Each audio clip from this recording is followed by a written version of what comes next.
திருச்சிற்றம்பலம். கண்காட்டு முதலானும் கனல் காட்டு கையானும் பெண் காட்டும் உருவானும் பிறை காட்டும் சடையானும் பண் காட்டும் இசையானும் பயிர் காட்டும் புயலானும் வெண்காட்டில் உறைவானும் விடை காட்டும் கொடியானே. நம பார்வதி பதையே ஹரஹர மகாதேவா. தென்னாடுடைய சிவனே போற்றி, எந்நாட்டவர்க்கும் இறைவா போற்றி. எல்லாமல்ல அன்னை காந்திமதி அம்பாள் உடனுரை சுவாமி நெல்லையப்பருடைய பொன்னார் திருவடியை அடியேன் போற்றி வணங்கிக் கொண்டு, மேன்மை புரிந்திய திருமந்திர நகரிலே கோயில் கண்டு எழுந்தருளி நம் அனைவருக்குமே நல்வாழ்வு தந்து கொண்டிருக்கின்ற அன்னை பாகம்பரியாள் உடனுரை சங்கர ராமேஸ்வரருடைய பொன்னார் திருவடியை அடியேன் போற்றி வணங்கிக் கொண்டு, பூவுலக உயிர்கள் அனைத்தும் புண்ணியன் மன்றுள்ளாடும் புனிதன் பூங்கடல் புகுதல் வேண்டும் என்ற நோக்கிலே ஞானம் பணுவலாகிய திருக்கருவை 10 அந்தாதியை அருளி செய்த பெருமானுடைய பொன்னார் திருவடியை அடியேன் போற்றி வணங்கிக் கொண்டு, திருநீரும் 5 எழுத்தும் கண்டிகையும் அகிலமெங்கும் பரவுதல் வேண்டும் என்ற நோக்கிலே செயல்பட்டுக் கொண்டிருக்கின்ற தூத்துக்குடி புனிதர் பேரவினை சார்ந்திருக்கின்ற அனைத்து பொறுப்பாளர்களுக்கும், அமைப்பிலே தங்களை இணைத்துக் கொண்டிருக்கின்ற அன்பர்களுக்கும், இந்த நிகழ்வினை கண்டும் கேட்டும் பயனடைந்து கொண்டிருக்கின்ற அன்பர்களுக்கும் சிவகாந்தி ஆகிய அடியேனது பணிவான வணக்கத்தை தெரிவித்துக் கொள்ளுகின்றேன். திருவருளும் குருவருளும் கூட்டி வைக்க நாம் தூத்துக்குடி புனிதர் பேரவையினுடைய ஒரு பெரும் உதவியினாலே ஞான சிந்தனை செய்கின்ற நிகழ்விலே திருக்கருவை 10 அந்தாதியை நாம் சிந்தனை செய்து கொண்டிருக்கின்றோம். திருக்கருவை 10 அந்தாதியிலே இன்று முதல் திருப்பாடல் சிந்தனைக்கு தொடங்குகின்றது. கமலச் சேவடி என்று தொடங்குகின்ற திருப்பாட்டிலே இருந்து யாம் சிந்தனையை மேற்கொள்ளுகின்றோம். சைவ பிரியர்களே, இந்த உலகிலே நாம் ஒரு உண்மையை பார்க்கிறோம். உள்ளாட்சி நிறுவனங்களிலே வீடு என்று சொன்னாலே அந்த வீடு என்பதற்கும் காலிமனை என்பதற்கும் சில வேறுபாடுகள் இருக்கிறது. இந்த காலிமனை என சொல்வதற்கும் வீட்டுக்கும் உள்ள ஒரு பெரிய ஒரு வேற்றுமை என்னவென்று சொன்னால், வீடு என்பதற்கு 4 சுவர் மட்டும் இருந்தால் போதாது, கூரை இருத்தல் வேண்டும், கதவு இருத்தல் வேண்டும்.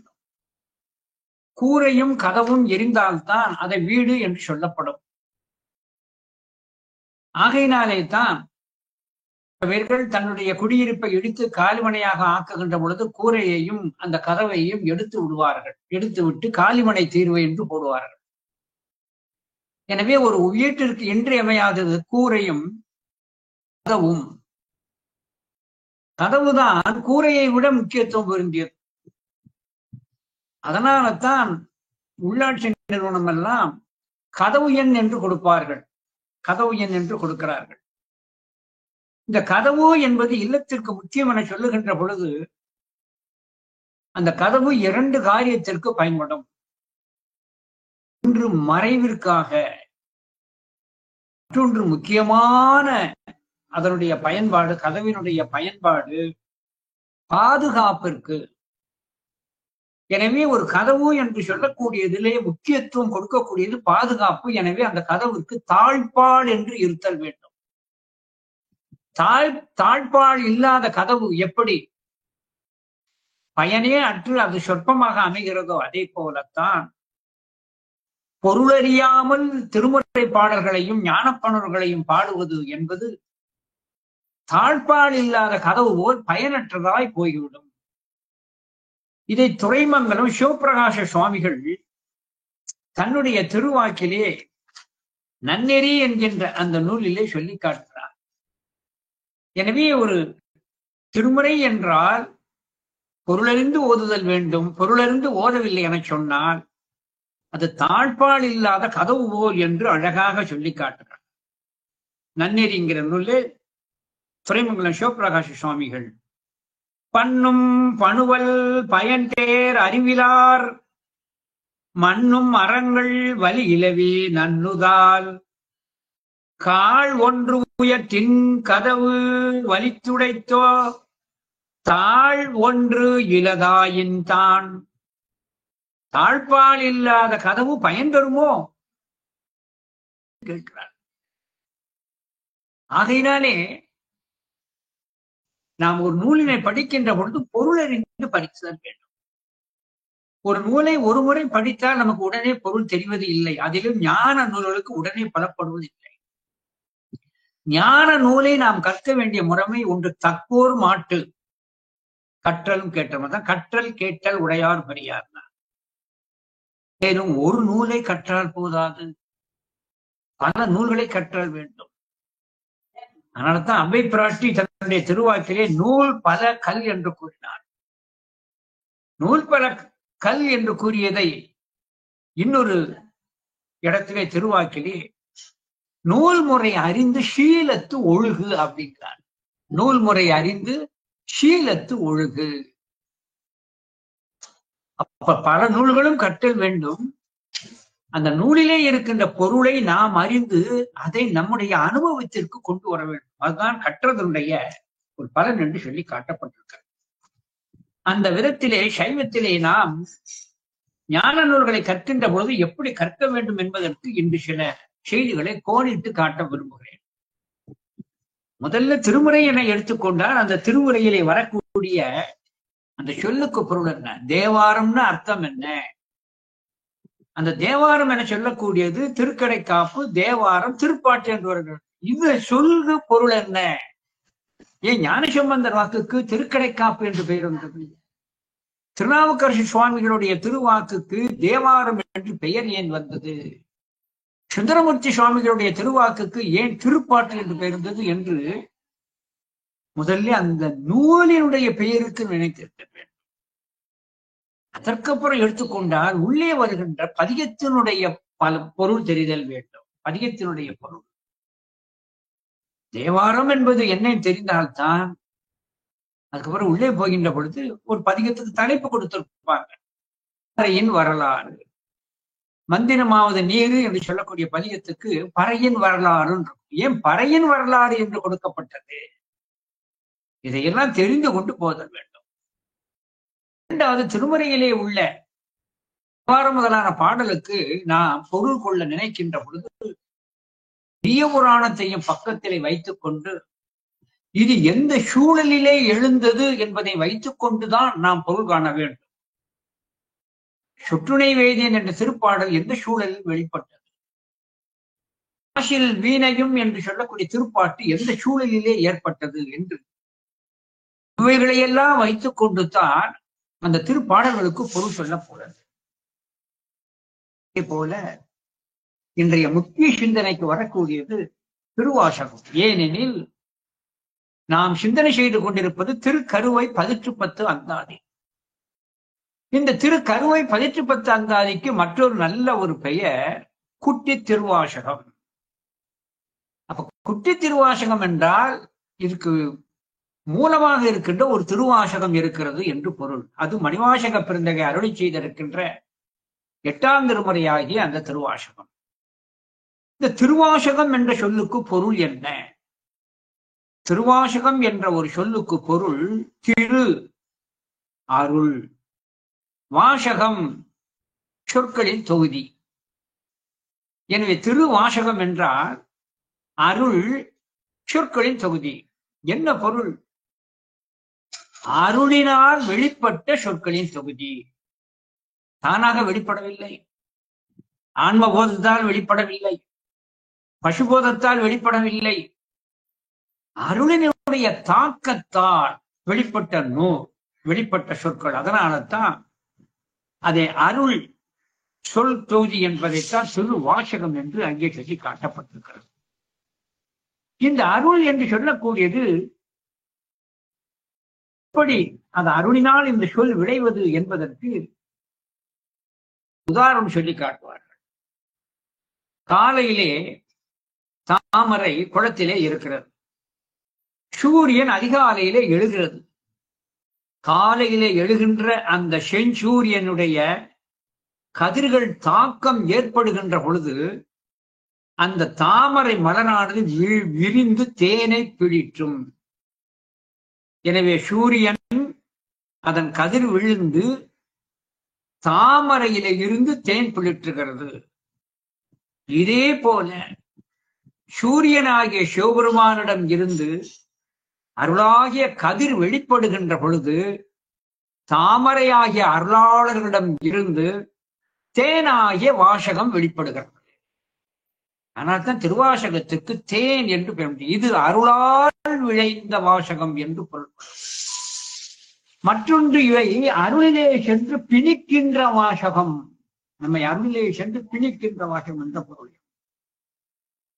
திருவாசகம் என சொல்லக்கூடியது அருளினால் வந்தது என்பதை நம்முடைய மணிவாசகரை சொல்லி காட்டுகிறார். சொல்லற்கு அறியானை அவன் யாராலும் சொல்ல இயலாது, சொல்லியும் முடியாது.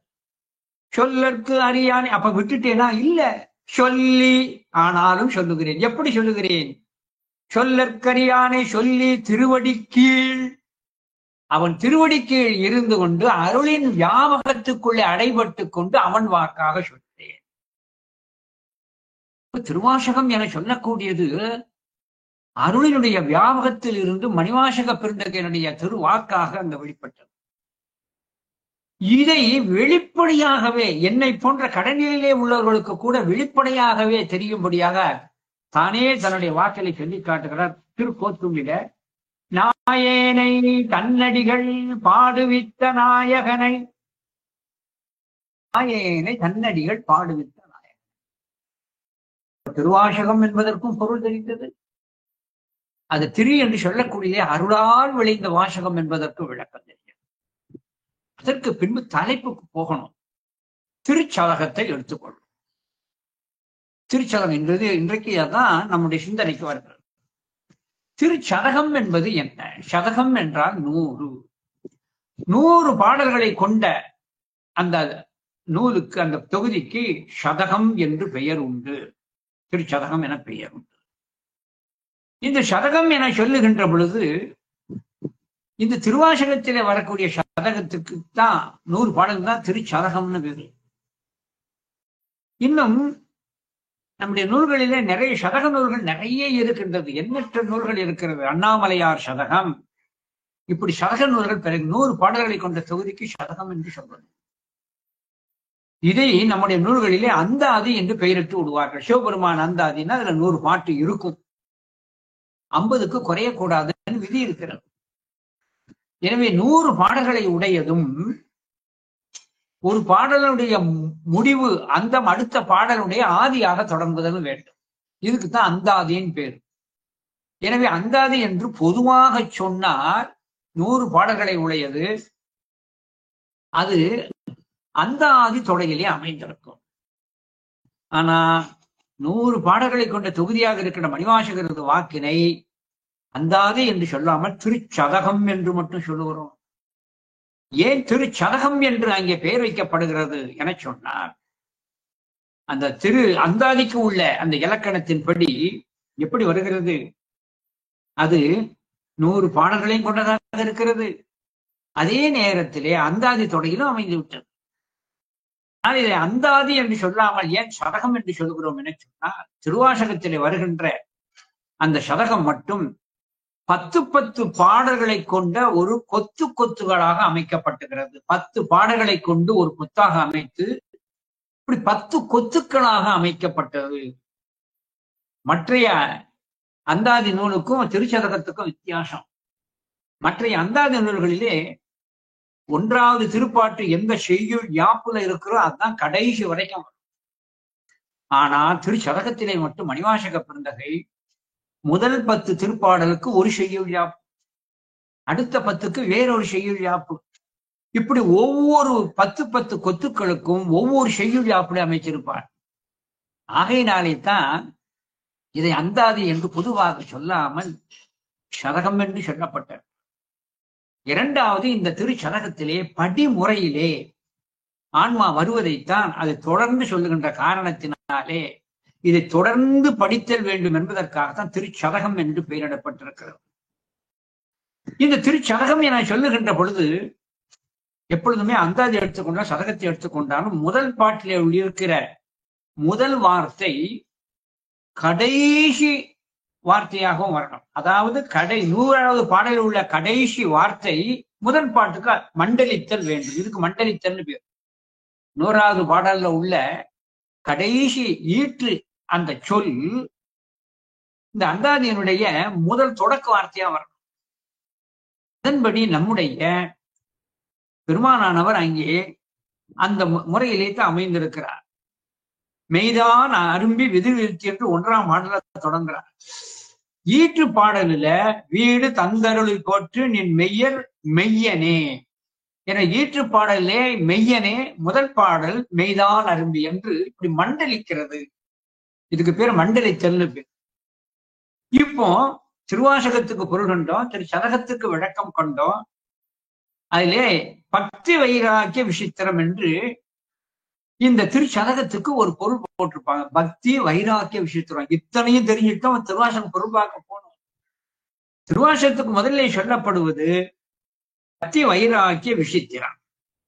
பக்தி என்றால் இறைவன் மாற்றி எழுவதாகிய கனிந்த மனத்தின் நெகிழ்ச்சி. இறைவன் மாற்றி எழுவதாகிய கனிந்த மனத்தின் நெகிழ்ச்சி கல்மனத்தில் வராது. வைராக்கியம் என்றால் உலகப்பற்று உலக போகத்தை அறுத்தல். பக்தி வைராக்கம். நீத்தல் விண்ணப்பத்திற்கு அங்கே இதே இதுலத்தான் வரும். நீத்தல் விண்ணப்பத்திற்கு வைராக்கியம் என்ற தலைப்பு தான் அங்கே இடப்பட்டிருக்கும். எனவே வைராக்கியம் என்ற சொல்லுக்கு உலகப்பற்று அறுதல். விசித்திரம் என்பது இந்த உலகப்பற்று அருந்ததினாலே வியக்கத்தக்க ஒரு புது அனுபவம் ஏற்படுதல், அது விசித்திரம். எனவே பக்தி வைராக்கிய விசித்திரம் என சொன்னால் இறைவன் மாற்றி எழுவதாகிய கனிந்த மனத்தின் நிகழ்ச்சியால் உலகப்பற்று அருந்து வியக்கத்தக்க அனுபவத்தை கண்டது. அதைத்தான் இங்க சொல்லி காட்டுகிறார்.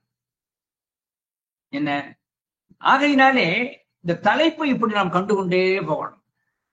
இப்போ இந்த திருச்சதகத்துல இரண்டாவதாக வருவது, முதல்ல வருவது மெய்யுணர்தல், இரண்டாவது வருவது அறிவுறுத்தல். அந்த முதல்ல வரக்கூடிய இந்த திருச்சதகத்துல நான் பொருள் கொள்ளணும்னு சொன்னேன்னா, திருவாசகத்துல எந்த பதிகத்துக்கு பொருள் கொள்ளுகிறோமோ அந்த தலைப்பை, அந்த பதிகத்திற்குள்ள தலைப்பை முந்தின பதிகத்தின் தலைப்போடு ஒப்பிட்டு கோர்வையா கொண்டுடணும். உதாரணமா திருச்சதகத்துல 2வது பகுதியாக வருவது அறிவுறுத்தல். இந்த அறிவுறுத்தல் என்பதை பொருள் காண்பதற்கு முன்பாக முதலிலே இருக்கிற மெய் உணர்தல் என்பதற்கு பொருள் கொண்டு அப்படி கோர்வையா கொண்டோம்.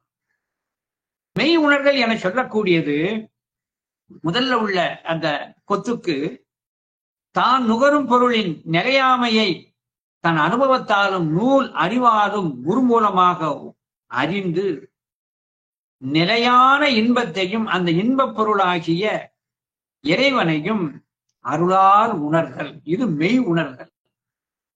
அதாவது நிலையற்ற அந்த போக்கிய பொருள்களிலே இருந்து விலகி நிலையான அந்த மெய்ப்பொருள் மீது அடைவது மெய் உணர்தல் என்று பொருள்.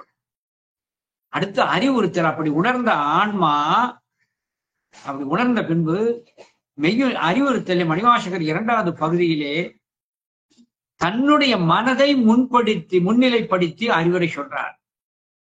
அருளை பெற வேண்டிய நீ அது பெறுவதற்கு உரிய சாதனத்தை விட்டு உலக இன்பத்திலே போய் விளைகின்றாயே, இது தகாது என்று நயமாக அந்த நெஞ்சுக்கு அறிவுறுத்துவது. இது அந்த இன்பப் பொருள் எப்படிப்பட்டது என்பதையும் சேர்த்து உணர்த்தும். அப்படி உணர்த்துகின்ற பகுதி தான் 2வது வருகிற அறிவுறுத்தல். இந்த அறிவுறுத்தல ஒரு பாடலை சொல்றேன், ஏன்னா இன்றைக்கு சிந்தனைக்கு நமக்கு பெரியதாக உதவக்கூடியது. வானாகி 5வது திருப்பாடல் திருச்சதகத்துல அறிவுறுத்தல 2வது பகுதியில 5வது திருப்பாட்டு. வானாகி மண்ணாகி வழியாகி ஒளியாகி ஊனாகி உயிராகி உண்மையுமாய் இன்மையுமாய் கோனாகி யான் எனது என்று அவரை கூத்தாட்டு வானாகி நின்றாயே என் சொல்லி வாழ்த்துவனே. எப்பொழுதுமே திருவாசகத்துல நான் படிக்கின்ற போது அது பொருள் தெரிந்தது போல் இருக்கும். ஆனால் இடையிலே ஒரு வினா எழுப்பினா நமக்கு பதில் சொல்றதுக்கு திணறும். இப்ப பாருங்க சுவாமி எப்படி இருக்காருன்னா, வானாகி மண்ணாகி வழியாகி ஒளியாகி ஊனாகி உயிராகி இவ்வளவுல இருக்கிறார்.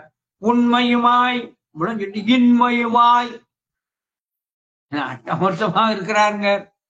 இன்மையுமாய் என சொல்லுகிறார். கோனாகி யான் எனது என்று அவரை கூத்தாட்டு வானாகி நின்றாயே என் சொல்லி வாழ்த்துவனே. இப்போ இதுல மணிவாசக பெருந்தகை இறைவன் எப்படி இருக்கிறாராம் அழகா சொல்லி காட்டுகிறார். வானாகி மண்ணாகி வானாகி மண்ணாகி என்று இப்படி ஒரு இதை சொல்லி காட்டுகிறார். இது எதிலே உள்ளது என்பதை பார்க்கணும். இது ஸ்ரீ ருத்ரத்திலே வரக்கூடிய வார்த்தை. ஸ்ரீ ருத்ரத்துல வரக்கூடியது. வேதம் திரையி ரிக் யஜுர் ஷாம அதர்வண வேதம் என சொல்லக்கூடியது இந்த கர்மகாண்டத்தை மட்டும் விசேடித்து பேசுவது. எனவே வேதம் 3 தான். ரிக் யஜுர் ஷாம. அதர்வணம் என்பது ஏற்கனவே சொல்லியிருக்கிறேன். இது கர்மகாண்டத்தை பற்றி விசேடித்து அது முத்துச்சிதறல் போல் வரக்கூடியது. இன்னொன்று இருக்கிறது. இந்த திருமூல தேவநாயனார் திருமந்திரத்துல 9வது தந்திரத்துல வேதம் 5 அதுக்கு ஒரு விளக்கம் இருக்கிறது. வேதம் திரைக்கு விளக்கம் தெரியணும், சதுர்வேதம் என்பதற்கு விளக்கம் தெரியணும், வேதம் 5 என்பதற்கும் விளக்கம் தெரியணும். ஆகையினால இங்கே வேதம் திரையி ரிக் யஜுர் ஷாம இந்த 3லே மத்தி யஜுர்வேதம். யஜுர்வேதத்திலே மத்தி ஸ்ரீ ருத்ரம். எனவே வேதத்தினுடைய ஹிருதயஸ்தானமாகிய அந்த ஸ்ரீ ருத்ரத்திலே 2 முக்கியமாக பேசப்படுகிறது. ஒன்று 5 எழுத்து, மற்றொன்று அட்டமூர்த்தி. 5 எழுத்து அட்டமூர்த்தி.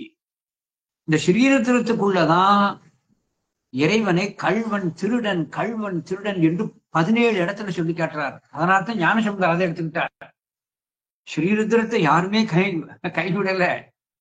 ஆகையினாலே வேதத்தினுடைய ஹிருதயஸ்தானமாய் ஸ்ரீருத்ரத்திலே 5 எழுத்து பேசப்படுகிறது, அட்டமூர்த்தி பேசப்படுகிறது. வேதத்தின் ஹிருதயஸ்தானத்திலே 5 எழுத்து இருக்கிறது என்பதை காட்டுவதற்காகத்தான் தேவார முதலிகளினுடைய 3 தேவாரத்துல மத்திய ஒருவர் நாவுக்கரசர் தேவாரத்துல மத்தியில 5 எழுத்து. ஏன்னா வேதத்தினுடைய ஹிருதயஸ்தானம் ஸ்ரீருத்ரத்திலே 5 எழுத்து இருக்கிறது என்பதை காட்டுவதற்கு இயற்கையிலே அப்படி அமைந்திருக்கிறது. ஆகையினாலே இந்த ஸ்ரீருத்ரத்திலே அட்டமூர்த்தியை பற்றி பேசப்படுகிறது. இந்த அட்டமூர்த்தியை நாம் அறிதல் வேண்டும் என்பதற்காகத்தான் மணிவாசக பெருந்தகை திருவம்பாவையிலே முதல் 8 திருப்பாடல்கள், திருவம்பாயில முதல் 8 திருப்பாடல்கள் இந்த அட்டமூர்த்தியைத்தான் பேசுகிறார். அந்த அட்டமூர்த்திகளையும் ஒவ்வொரு சக்திகள் பிரேரிப்பதாகத்தான் திருவம்பாவை அமைந்திருக்கும். ஒவ்வொரு சக்திகள் பிரேரித்து எப்படி இந்த அட்டமூர்த்திகளை எப்படி இயக்குகிறது என்பதைத்தான் உள்ள கிடக்கையாக வைத்து மணிவாசக பெருந்தகை திருவம்பாயில முதல் 8 பாடல்களை வைத்திருக்கிறார். ஆகையினாலே இந்த 8 பாடல்கள் என சொல்லக்கூடியது அட்டமூர்த்தியை அட்ட சக்திகள் அங்கே பிரேரிப்பதாக. அதனால்தான் திருவம்பாவைக்கு சக்தியை வியந்தது என்று தலைப்பு கொடுத்திருப்பாங்க. இப்போ அந்த அட்டமூர்த்திகள் எது? சில நுட்பமான செய்திகளை நாம் தெரிந்து கொள்ள வேண்டும் என்பதற்குத்தான் இந்த அருமையான நிகழ்வு. மற்ற இடத்துல வெளியில போய் பேசினா இதெல்லாம் காது கொடுத்து கேட்க மாட்டாங்க. இது விருப்பம் உள்ளவர்கள் ஏற்றுக்கொள்வார்கள் என்பதற்காகத்தான் அந்த செய்தி சொல்றேன். இந்த அட்டமூர்த்திகள் எது என்று சொன்னா 8 சக்திகளும் 8 பேர்களை குறிக்கிறது. இதுலயும் பவாய தேவாய நம, சர்வாய தேவாய நம, ஈசான தேவாய நம, பசுபதி தேவாய நம எல்லாம் அதுல வரக்கூடியது, அட்டமூர்த்திகள் வரக்கூடியதுதான். இப்போ இந்த அட்ட சக்திகள் எப்படி அட்டமூர்த்திகளை அது பிரேரிக்கிறது என்பதை பார்க்க. சர்வபூத தமனி என்கின்ற சக்தி சர்வபூத தமனரை பிரேரித்து அவர் ஆன்ம மூர்த்தியாக இருக்கிறார். பலபிரதமணி என்ற சக்தியை யாரு மூலமாக இருக்கின்ற சதாசிவமூர்த்தியினுடைய சக்தியாகிய மனோன்மணி ஒவ்வொன்றையும் செலுத்துது. அந்த மனோன்மணி சக்தி சர்வபூத தமனியாக சக்தியை செலுத்தி பிரேரித்து சர்வபூத தமனர் மூலமாக அப்பொழுது ஆன்ம மூர்த்தி ஆகிறார். அந்த மனோன்மணிய சக்தியானவள் பலபிரதமணி சக்தியை செலுத்தி பல பிரதமரை அங்கே துளிப்படும்படியாக செய்து சூரிய மூர்த்தி ஆகிறார். பரவிகரணி சக்தியை செலுத்தி பரவிகரணர் என்ற அந்த பெருமானை இயங்கும்படி செய்து சந்திரமூர்த்தி ஆகிறார். கலவிகரணியை சக்தியை செலுத்தி கலவிகரணரை தொழிற்படும்படியாக செய்து ஆகாய மூர்த்தி ஆகிறார். காளி என்கின்ற சக்தியை திருத்தி ஈசானரை தொழிற்படும்படியாக செலுத்தி வாயு மூர்த்தி ஆகிறார். ரௌத்திரி ஆகிய சக்தியை பிரேரித்து ருத்ரரை தொழிற்படும்படியாக செய்து தேயு அக்னிமூர்த்தி ஆகிறார். சேட்டையாகிய சக்தியை செலுத்தி பீமர் ஆகிய அந்த பெருமானை இயங்கும்படி செய்து அப்புமூர்த்தி நீர் கூறிய அதிதேவமாக ஆகும்படி செய்கிறார். வாமி சக்தியை பிரேரித்து வாமதேவரை தொழிற்படும்படியாக செய்து பிரிதிமூர்த்தியாக மாறுகிறார். இப்படி இருக்கின்ற பொழுது அந்த மனோன்மணி சக்தி சதாசிவ மூர்த்தியினுடைய அந்த மனோன்மணி சக்தி தான் இத்தனை இயக்கி தொழிற்படுகின்ற காரணத்தினாலேத்தான் அழகாக சொல்லி காட்டுகிறார். வானாகி மண்ணாகி வடியாகி ஒளியாகி ஊனாகி உயிராகி உண்மையுமாய் இன்மையுமாய். இதை நாம் அவசியம் அறிதல் வேண்டும் என்பதற்காகத்தான் திருநாவுக்கரசு சுவாமிகள் ருத்ர திருத்தாண்டகம் என்றே வைத்திருக்கிறார். அந்த ருத்ர திருத்தாண்டகத்துல இந்த செய்தியைத்தான் இருநிலனாய் தீயாகி நீருமாகி ஈயமானனாய் எரியும் காற்றுமாகி அருநிலைய திங்களாய் ஞாயிறாகி ஆகாசமாய் அட்டமூர்த்தியாகி உயிர்கள் அனைத்தும் தொழிற்படுவதற்கு இந்த இயக்கங்கள் நடைபெறுகிறது. இன்றைக்கு கொள்ள வேண்டிய முக்கியமான கருத்து, இறைவன் இத்தனை காரியம் செய்கின்ற காரணத்தினாலே தான் நாம் கேவல நிலையிலே இருந்து சகல நிலைக்கு வந்து இயங்கிக் கொண்டிருக்கிறோம். நம்முடைய ஒவ்வொரு இயக்கமும் அவனது இயக்கத்தினாலே தான், அவனது அசைவினால்தான். இதே கருத்து என்று சொல்லுகின்ற பொழுது திருவாசகத்திலும் நம்முடைய தோல் நோக்கத்துல நிலம் நீர் நெருப்பு உயிர் நீள் விசும்பு நிலா பகலோன் குலநாய மைந்தனோடு என் வகையாய் புணர்ந்து நின்றான். திருவாசகத்துல நாம சிந்திக்கிற ஒரு பகுதியாகிய சதகத்துல வானாகி மண்ணாகி வழியாகி மூல விளக்கம் தேவைப்படுது. ஒரு பொருள் இருக்கிறது. ஒத்துங்களை இதை சொல்றார். நிலம் நீர் நெருப்பு உயிர் நீள் விசும்பு நிலா பகலோன் குலநாய மைந்தனோடு என் வகையாய் புணர்ந்து நின்றான். அடுத்து இன்னொரு இடத்துல அங்கே சொல்லுகின்ற பொழுது நம்முடைய மணிவாசக பெருந்தகை ஏற்கனவே இப்ப நாம் கூறியதை பார்த்து விட்டோம். இப்போ இந்த பாடல்ல ஒரு அருமையான வார்த்தை சொல்லி காட்டுகிறார் மணிவாசக பெருந்தகை. வானாகி மண்ணாகி வழியாகி ஒளியாகி ஊனாகி உயிராகி உண்மையுமாய் இன்மையுமாய் போனாகி யான் எனது என்ற அவரை முதலெடுக்கும். ஆன்மாக்களாக பிறந்திருக்கின்ற நாம் இத்தனை தொழிற்பாட்டினால் ஆன்மாக்களாக நாம் ஒரு உடம்பை பெற்று வருகிறோம். வந்த உடனே தற்போதத்தோடு யான் எனது என்று நிற்கிறோம். அந்த யான் எனது என்று நிற்கின்ற அவரை அவர் கூத்தாட்டுவானாகி நின்றாயே. எனவே தற்போதத்தோடு இயங்கிக் கொண்டிருக்கின்ற அவர்களையும் இவன் என்ன செய்கின்றான்? அவன் அவர்களையும் இயக்குகின்றான். இதுல உயிர்கள் பொருட்டு இயங்கும் பொருட்டு தான் அட்டமூர்த்தமாக இருக்கிறான். ஆனா அட்டமூர்த்தமே சிவம் அல்ல. அதை முதல்ல தெரிஞ்சுக்கணும். அதுக்காகத்தான் மணிவாசகை சொல்லுகின்ற பொழுது வானாகி மண்ணாகி வழியாகி ஒளியாகி ஊனாகி உயிராகி உண்மையுமாய் இன்மையுமாய்ங்கிறார். அதுல இருக்கிறான்னு சொல்லக்கட்டு இன்மையுமாயினார். எனவே அட்டமூர்த்தமே சிவம் அல்ல. அந்த அட்டமூர்த்தியை இயக்குவதான் அவன். இந்த அட்டமூர்த்தியே சிவம் அல்ல. அதுல ஒன்றாயும் உடனாயும் வேறாயும் இருந்து இயக்கிக் கொண்டிருக்கிறார் என்பதை காட்டுவதற்கு இருநிலனாய் தீயாகி நீருமாகி ஈயமானனாய் எரியும் காற்றுமாகி அறநிலைய திங்களாய் ஞாயிறாகி ஆகாஷ அட்ட மூர்த்தி ஆகி என்று திருவாய் மலர்ந்த அப்பர் பெருமான் இன்னொரு பாட்டு சொல்றார். விரியதிர் ஞாயிறு அல்லர் மதி அல்லர் வேத விதியல்லர் விண்ணும் நிலனும் திரிதரு வாயுவல்லர் செரு தீயும் அல்லர் தெளி நீரும் அல்லர் என்றே அங்கே அதுவாக இருந்தாயினார். இப்ப நீ அது இல்லைங்கிறார். என்ன பொருள்? இவைகளையெல்லாம் இயக்குகிறார். ஏன்? உயிர்கள் இயக்கத்தின் பொருட்டு அவன் செய்கின்ற இத்தனை செயலும் தான். ஆகையினாலே தான் இந்த ஆன்மாக்களுடைய ஒவ்வொரு செயலும் ஒவ்வொரு இயக்கமும் அவனால் தான் நடைபெறுகிறது. உதாரணமாக எத்தனையோ அருளாளர்கள் தோன்றியிருக்கிறார்கள். ஆனா எல்லோருமே ஞான பாணர்கள் தந்தார்களா? இல்லை. சில பேர் வாழ்வால் மட்டும் நமக்கு வழிகாட்டினார்கள். சிலர் வாக்காலும் வழிகாட்டினார்கள். சிலர் வாழ்வாலும் வாக்காலும் வழிகாட்டினார். அந்த வகையிலே அவர்களெல்லாம் அப்படி இயங்கியதற்கு காரணம் அவர்கள் வாழ்வதும் அவர்களது திருவாக்கும் அவர்களது வாழ்வல்ல, அவர்களது திருவாக்கு அல்ல. அவர்கள் எப்படி யான் எனது என்று அவரவரை கூத்தாட்டுவானாகிங்கிறார். அந்த ஒவ்வொருவரையும் ஞானசம்பந்தர் இந்த தளத்திற்கு போ அந்த தளத்திற்கு போ என்று இயக்குவது பெருமானே. மணிவாசக பெருந்தகை இங்கு போ அங்கு போ என்று இயக்குவதும் பெருமானே. அவர்கள் வாய் திருவாயிலிருந்து வருவதும் சிவபெருமான் அதிர்ஷ்டித்து தான் வந்திருக்கிறது. சில நுட்பத்தை நம்ம சொல்லி பார்க்கணும். சுந்தரமூர்த்தி சுவாமிகள் திருவாய் மலர்ந்தார். தட்டாட்கொண்ட புராணத்துல சொன்னார். அவராவா பாடினாரு. சுந்தரமூர்த்தி சுவாமிகளை திருவண்ணைநல்லூர் திருக்கோயிலுக்குள்ளே வைத்து சுவாமி திருநோக்கம் செய்து ஞான தீட்சை செய்தார். அந்த நோக்கத்திலே ஞானத்தை பெற்று சிவனால் அதிர்ஷ்டிக்கப்பட்டுதான் பித்தா பிரசூடின் பாடினார் என்று சேக்கடார் பெருமான் துல்லியமா சொல்றார். அன்பனை சுந்தரமூர்த்தி நாயனாரே அன்பனை அருளின் நோக்கி ஞான திருநோக்கம் செய்கிறார். அங்கனர் அருளி செய்வார். அங்கனர் அருளி செய்வாருக்கு திருவருள் செய்த அதிர்ஷ்டிக்க அதனாலதான் பாடுன்னு சொன்னார். பாடுப்பா உனக்கு இந்த அதிகாரத்தை தந்துட்டேன்னா.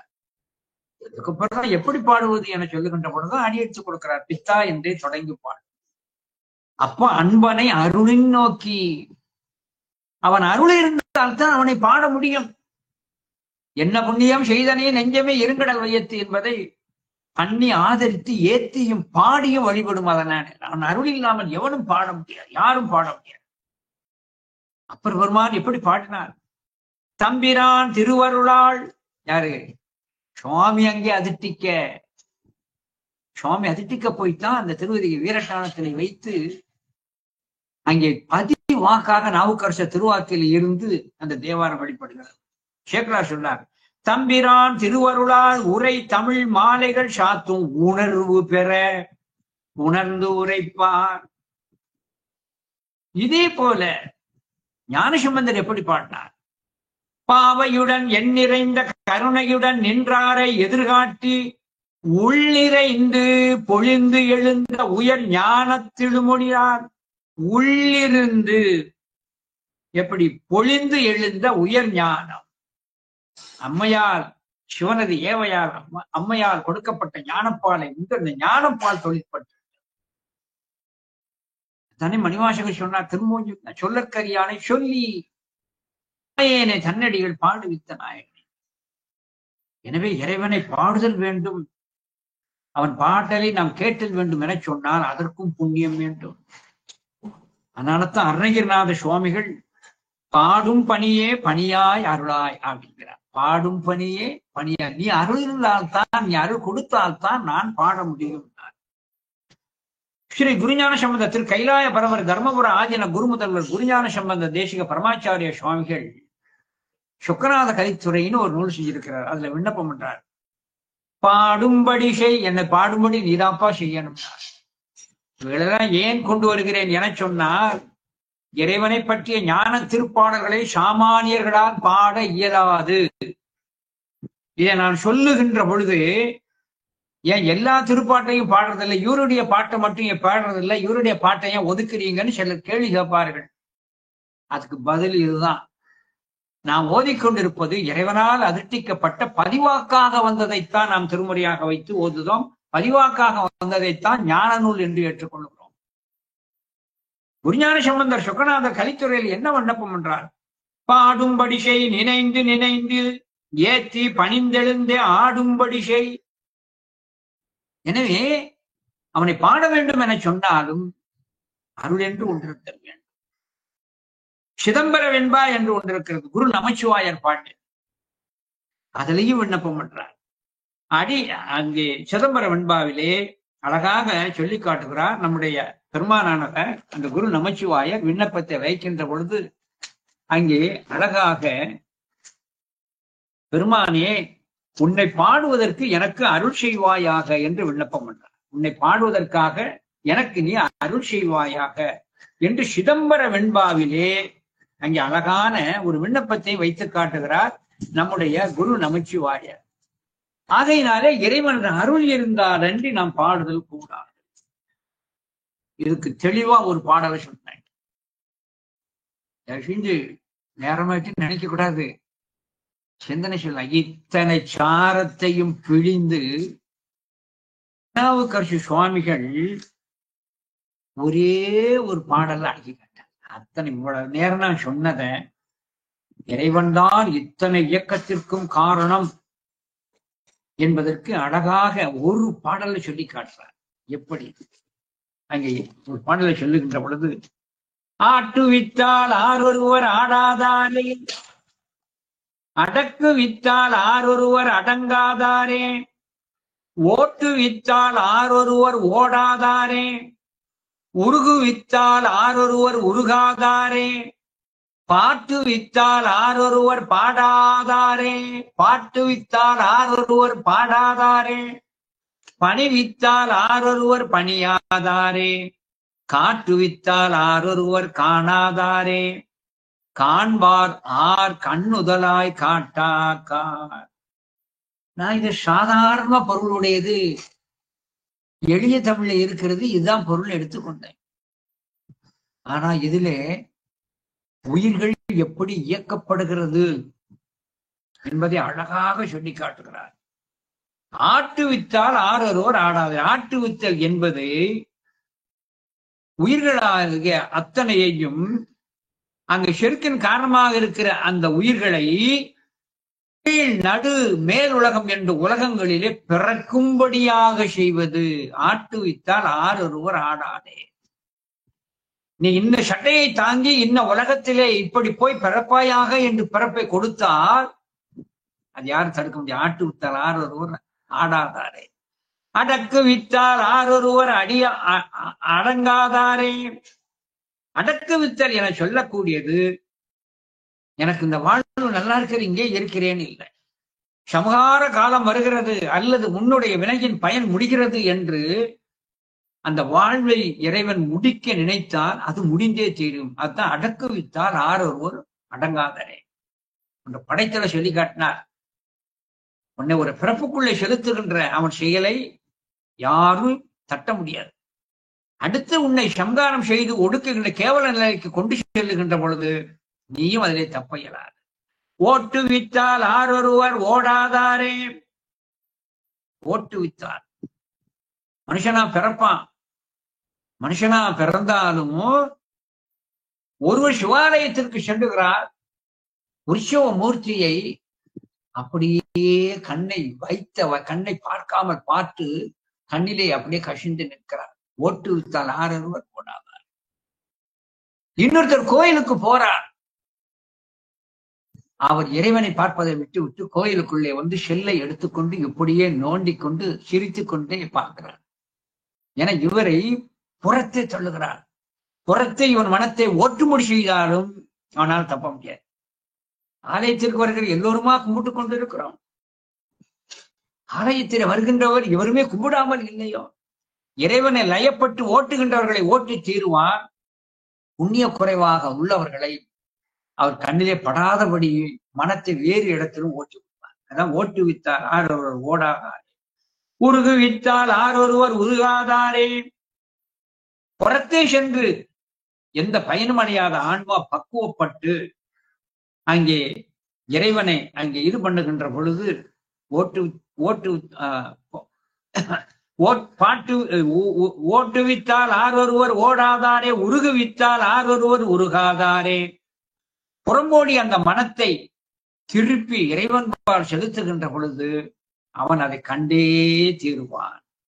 உருகுவித்தால் யாரு? சிவனை கண்ட மாத்திரத்தில், அவன் புகழை கேட்ட மாத்திரத்திலே உருகும்படியாக செய்தல் வேண்டும் என சொன்னால் அவன் உருகும்படி செய்து விடுவான். கண்ணபிரானை கண்ணப்பமூர்த்தி நாயனார் என்ன செய்தார்? கண்ட உடனேயே கட்டி பிடித்து, ஒரு குழந்தை தாயினை கட்டி பிடிப்பதை போல பிடித்துக் கொண்டார். அதான் உருகுவித்தால் ஆரொருவர் உருகாதாரே, பணிவித்தால் ஆரொருவர் பணியாதாரே.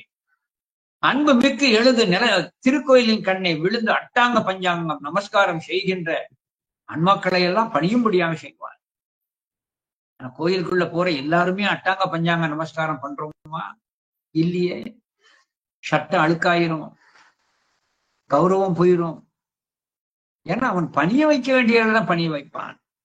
அங்க சொல்லுகின்ற பொழுது பாட்டுவித்தால் ஒருவர் பாடாதாரே, அதுதான் ரொம்ப முக்கியம்.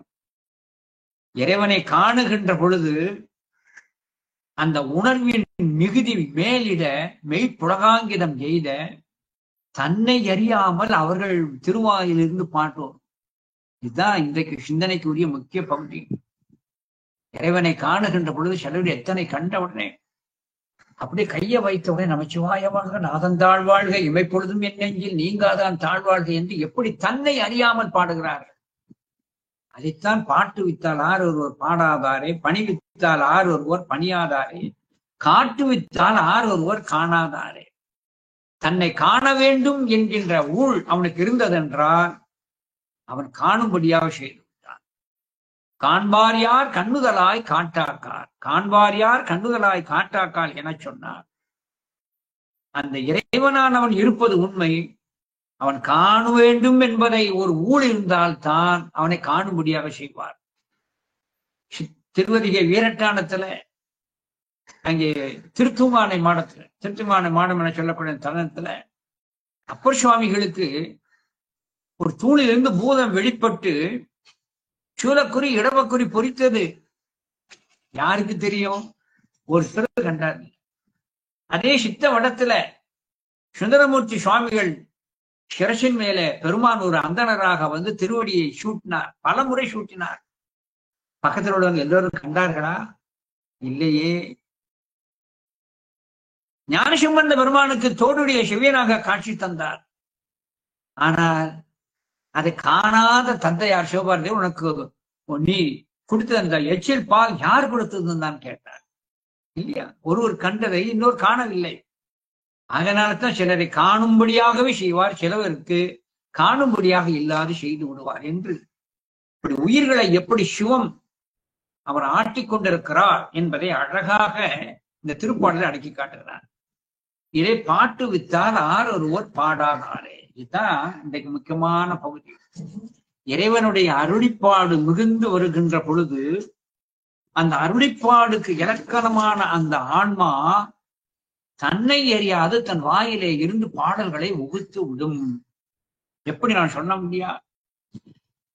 ஞாயிறுடைய கதிரை பண்டவுடன் தாமரையானது தேனை பிடிட்டுவதை போல சில பேருக்கு அருளின் தாக்கம் ஏற்படுகின்ற பொழுது வாயிலிருந்து ஞான பனூர்கள் வெளிப்பட்டுவிடும். அப்படி வெளிப்படுத்தப்பட்ட அந்த பனூல்களிலே ஒன்று தான் திருக்கருவை 18 இவ்வளவு பீடிகை நான் ஏன் சொல்லியிருக்கிறேன்னு சொன்னா, யாரோ ஒருவர் பாடினது என்று நாம் நினைத்து விடக்கூடாது. இறைவனது அருள் பெற்றவர். அந்த அருளின் தாக்கம் இல்லை என்று சொன்னால் அவர் திருவாயிலே இருந்து வரார். இப்படி அருள் பெறுவதற்கு அவருக்கு சாதனமாக இருந்தது திருவாசகம். அந்த திருவாசகத்தின் மேல மிகுந்த ஈர்ப்பினை உடையவர் தான் நம்முடைய இந்த நூலினுடைய ஆசிரியர். அதனால்தான் அந்த திருவாசகத்திலே வரக்கூடிய செய்திகளை எல்லாம் பிரதிபலிக்கும்படியாக இந்த குட்டி திருவாசகம் என சொல்லக்கூடிய திருக்கருவை 18 அந்தாதியை நமக்கு அருள் செய்திருக்கிறார். அதிலே முதல் 10 வருகிற முதல் கொத்திலே வருகின்ற முதல் 10 அருமையான ஒரு பாடல். சீரார் கமலச்சேவடி என் சிந்தை இருத்தி உனது திருப்பேர் ஆயிரமும் எடுத்து ஓதி பெம்மான் கருவையம்மான் என்று ஆரா அமுதம் உண்டவர் போல ஆனந்த ஆனந்தத்து அகம் நெகிழ வாரா இன்பம் அறிவித்தாய் அறியேன் இதற்கு ஒரு வரலாறே. உண்மையான பாட்டு. சீரார் கமல சேவடி என் சிந்தை இருத்தி, இதிலே மனத்தை சொல்லுகிறார். உன் திருப்பேர் ஆயிரம் எடுத்து ஓதி பெம்மான் கருவையம்மான் என்று, இது வாக்கை குறிக்கிறார். முதல்ல மனத்தை சொன்னார், வாக்கை சொல்றார். ஆரா அமுதம் உண்டவர் போல ஆனந்த ஆனந்தத்து அகம் நெகிழ, இது உடல். எனவே மனம் வாக்கு காயம் இந்த மூன்றினாலே அவர் சிவப்பயனை அடைந்தவர். அதைத்தான் நீங்க சொல்லி காட்டுறார். மனவாக்க மூன்று ஒன்றணும். மனம் வாக்கு காயம் மூன்று ஒன்றினால்தான் நம் மண்ணு சிவனை நாம் காண முடியும். எனக்கு மூன்றையுமே நீ உன்பால் திருப்பி விட்டாய் அப்படிங்கிறார். ஷீரார் கமலசேவடி, ஷீரார் கமலசேவடினார். இறைவனது திருவடி இருக்கிறதே, அந்த இறைவனது திருவடி எப்படிப்பட்ட திருவடி என்பதை பல நூல்கள் பல சொல்லி காட்டுகிறார். ஐயாரந்தன் அடித்தளமே ஐயாரந்தன் அடித்தளமே என்று அப்பர் சுவாமிகள் பதிகம் முழுவதும் மகடமாக வைத்து திருவடி பெருமையை பேசுவார். இந்த திருவடி எப்படிப்பட்ட பெருமை உடையது என்பதை ஒரு பாடலை மட்டும் எடுத்து சொல்றேன். இதற்கு திருமுறைகளே வரக்கூடிய தெரியும். நூல்ல ஒரு இடத்துல சொல்லப்பட்டதை நான் தொட்டு காட்ட ஆசைப்படுகிறேன். இரட்டை புலவர்கள் பாடிய தில்லை கலம்பகம் என்று ஒரு நூல் இருக்கிறது. அந்த தில்லை கலம்பகத்துல அந்த திருவடி எப்படிப்பட்ட திருவடி என்றால் எவ்வளவு பெருமையுடைய திருவடி தெரியுமா என்று பாத வகுப்பு என்பதிலே சொல்லி காட்டார். அந்த திருவடி பெருமையை சொல்ற. தில்லை மூவாயிரவர் பூசை குறிபாதம் தேவருடனே இருவர் தேட அரிய பாதம். இதுக்கெல்லாம் விளக்கம் சொல்ல வேண்டிய அவசியம் இல்லை. இரட்டை புலவர்கள் தில்லை கலம்பகத்துல சொல்றார். தில்லை மூவாயிரவர் பூசை குறிபாதம் தேவருடனே இருவர் தேட அரிய பாதம் வல்லமா காளியொடு வாது புரிபாதம் முனிவர்க்கு ஆய முனிவர்க்காய மனை மார்பில் உதை பாதம். மார்க்கண்டேயர் போய்த்தது. சொல்லவே பறவையிடம் தூது சென்ற பாதம். திருவாரூர்ல போச்சு இல்ல பறவையார் திருமாளிகைக்கு. சொல்லவே பறவையிடம் தூது சென்ற பாதம் தொல் புலி பதஞ்சலியும் தொண்டு செய்யும் பாதம். பதஞ்சலி வியாக்கிர பாதம், தொண்டு செய்கின்ற பாதம். அல்லலாம் ஏழ் பிறவி தீர நடமாடும் ஆதி பொடியூர் திரு அம்பலவர் பாதம். திருவடி சிறப்ப கடைசியில முத்தாப்பான்னு சொல்றார். அந்த திருவடி எது? உயிர்களெல்லாம் இந்த ஏழு பிறவியினுடைய துன்பம் நீங்கும்படியாக அவன் திருநடனம் செய்கின்றது அந்த திருப்பாதம். அல்லலாம் ஏழு பிறவி தீர நடமாடும் ஆதி புலியூரர் திரு அம்பலவர் பாதம். நான் ஒரு பாட்டை தான் சுட்டு காட்டியிருக்கிறேன். எனவே அந்த திருவடி என்பது பெருமை மிகுந்தது. அதனால தான் சொல்லி காட்டுகிறார். ஷீரார் கமல சேவடி என் சிந்தை இருத்தி. என் சிந்தை இருத்தினா உன்னுடைய திருவடியானது என்னுடைய சிந்தையிலே இருக்கும்படியாக செய்தார். இப்போ இந்த முதல் பாடலுடைய தொடக்கம் ஷீரார் என்று சொல்லி தொடங்குகிறார். இது கடைசி பாட்டுல எப்படி மண்டலிக்கிறதுங்க பாருங்க. கடைசி 100வது பாட்டுல தெள்ளு செந்தமிழ் கருவை மாநகர் செல்வ போற்றி நின் சீர்கள் போற்றிய ஈட்டிலையும் நின் சீர்கள் போற்றியேன்னு வந்தது. அதனால இதான் முதல் பாடலாக வைத்து மண்டலிக்கிறது என்று நாம் சொல்லுது. எனவே ஷீரார் கமலசேவடி என் சிந்தை இருத்தி நீங்காது என் சிந்தை நின்றாய் போற்றி. என் சிந்தை நீங்கா இறைவா போற்றி. அவன் போக மாட்டான். நினைப்பவர் மனம் கோயிலாக கொள்பவன். அவனை விரும்பி வந்து உறைந்திருக்கின்றான். அதுதான் ஷீரார் கமலி என் சேவடி என் சிந்தை இருத்தி. உன்னுடைய திருவடியை என் சிந்தையிலே உன் திருப்பேராயிரம் எடுத்து ஓதி பெம்மான் கருவை எம்மான் என்று.